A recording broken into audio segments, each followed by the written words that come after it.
Hello， 大家好，我是说装修的小李哥。在之前的影片中，我们用了3集的时间和大家介绍了8个关于加拿大油漆的常见错误观念。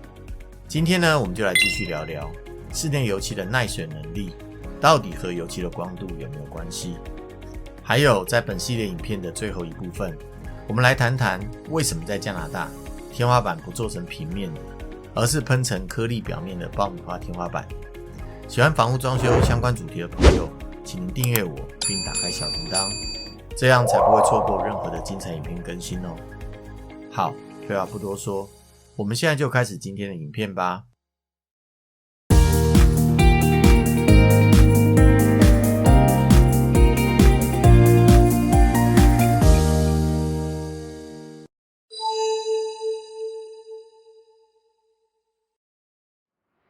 其实涂料的防水能力和涂料表面的光泽度本质上是没什么关系的。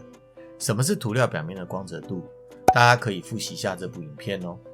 现在的水性涂料成分里面有一些乳胶和一些塑化剂，我们可以说就是加了一些塑胶进去。其实涂料的耐水能力和这些塑化聚合物是很有关系的，也就是说塑胶加的越多，涂料就会越耐水。大家都知道，一般的塑胶在固化之后，表面看起来就是亮亮的。比较耐水的涂料，因为塑化聚合物加的比较多，就算想要做成雾面的，这样的技术难度也比较高。所以大多数可以耐水的水性涂料，都只有出亮面的产品。甚至呢，这些产品还会在成分里添加一些油脂进去，来隔绝水汽。这些油脂也会让刷完的墙更亮更光滑。比如说刷地脚线、木线的涂料，刷门的涂料，其实这些涂料都和刷墙的涂料成分是不同的。这类的涂料在干燥的过程当中，油脂会浮出在表面，等这一层油脂干燥了之后，就可以有效的隔离水分。在我们的日常生活当中，地脚线和门都是比较容易碰脏的地方。耐水的涂料可以让我们在碰脏之后，用水和清洁剂把脏污清洁掉。大家发现了吗？其实是我们把因果关系搞反了，不是亮面的涂料比较防水，而是防水的涂料没办法做出雾面的质感，所以呢，我们才把它做成亮面的。了解了真正的原因，小李哥就要提醒大家务必小心了。防水专用涂料的价格是比一般涂料贵将近1倍的。有很多不专业的油漆师傅会把一些亮面的一般涂料当作防水专用涂料来刷，以次充好。这是完全错误的做法。如果您希望家里的门和地脚线耐脏好清洁，一定要使用正确的涂料哦。这里小李哥附带提一点，特殊设计的耐水涂料，现在呢几乎没有厂商能做到 VOC 0。以目前的技术来说，在成分中一定要加一点点甲醛进去，来作为界面活性剂，起到固化稳定的作用。这就是为什么在小李哥负责的工地，我们一定会把所有的门和地脚线先刷好，给耐水涂料有比较多的时间来释放甲醛。不过话说回来啦，大家其实也不用太担心，加拿大建材的甲醛含量其实都不高，最多也只有 VOC 1。VOC 1就是释放周期7天，也就是在7天之后，它就能释放到环境的背景值。所以当我们装修好，把房子交给客户的时候，早就已经超过7天了，自然客户也不用担心有甲醛残留的问题。这就是为什么小李哥宁愿提高成本，使用正规进口经过商检的材料。有很多装修师傅会使用从中国平行输入的建材，这些建材除了甲醛可能会超标，还有可能它的规格和加拿大常用的规格不同。未来呢，维修零件的供应也会出问题。这一点再说下去我们就离题了，但是一说到材料的问题，小李哥就满肚子牢骚，这些我们有机会再慢慢说吧。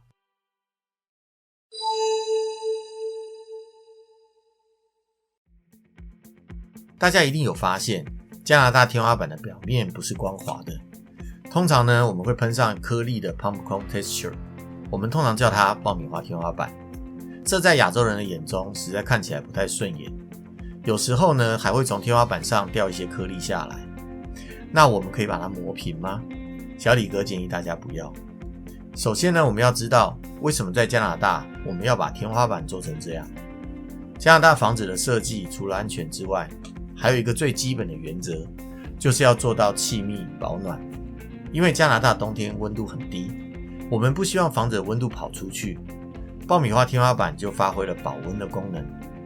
我们做一个简单的物理科普，热量的传播方式有3种，分别是传导、对流和辐射。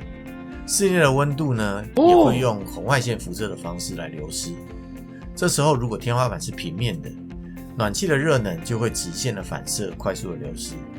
如果是爆米花天花板，表面的颗粒会让红外线产生慢反射，热就会被分散反射到房子的各个角落，这样室内的温度也会比较均匀，温度也就比较不容易流失。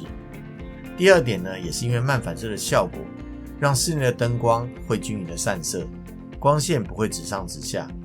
这一点呢，在室内设计上是非常重要的。大多数天花板的造型设计都是为了让室内的光线要柔和均匀，爆米花天花板就是一个十分简单的解决方法。好不好看我们先放到一边，至少功能是达到的。加拿大很多室内的房间中间只要装一个灯就可以照亮整个房间。如果房底是平的，你可能会发现光线的角度就是集中在灯的上面一圈，还有灯的下面一圈，其他的地方就会比较暗。第三呢，就是可以增加隔音的效果，以及减少室内回音的发生。在物理上呢，声音和光线都是一种波动能量，所以呢，也同样都会发生慢反射。只要声音不容易集中的穿过天花板，隔音的效果就会比较好，也不容易集中反射，产生空污回音。加拿大的室内房间面积都比较大，如果房间里面家具放少一点，那个回音真的很吓人。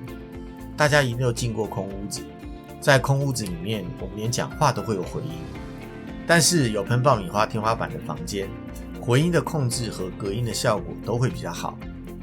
在施工上呢，爆米花天花板的颗粒是喷上去的，它不是一般的涂料，所以一般我们在新做天花板的时候，我们是不会在喷好的颗粒表面再刷一层涂料的，因为涂料会让颗粒硬化。如果未来天花板要修补，必须要磨平重喷的时候，这一层硬化的涂料表层就会让打磨变得十分困难。所以呢，新做的天花板一粒粒的爆米花颗粒层就是最表层的。有时候在天气热的时候，会有些小颗粒掉下来，这都算是正常的现象，这不是一种工程瑕疵，只能表示你的房子还很新。至于呢，要不要或是能不能把这些颗粒磨平，以功能来说，小李哥是不建议大家把它磨平的。不过如果您因为美观的原因，你实在想要磨掉，当然这也不是不可以啦，毕竟这不会影响房屋安全，也并不违反加拿大的 Building Code。 我们比较要注意的是，磨平爆米花天花板这个工程，它的污染很大。当然我们会用集成打磨机啦，但是不论你用再好的集成打磨机，都还是会弄到全屋都是粉尘。所以呢，做这个工程你要有心理准备，在施工的期间，不止呢家里会变得很脏乱，而且家里是不能住人的，也最好不要放家具。关于磨平爆米花天花板，具体要花多少时间和费用，有兴趣的朋友欢迎在下方留言给小李哥哦。我们用了4集的时间，介绍了加拿大油漆的10项常见的错误观念，相信可以解答大多数朋友对油漆的疑问。如果您还有什么关于油漆的问题，欢迎您在下方留言问我哦。最后祝你平安喜乐，我们下一集影片再见咯，拜拜。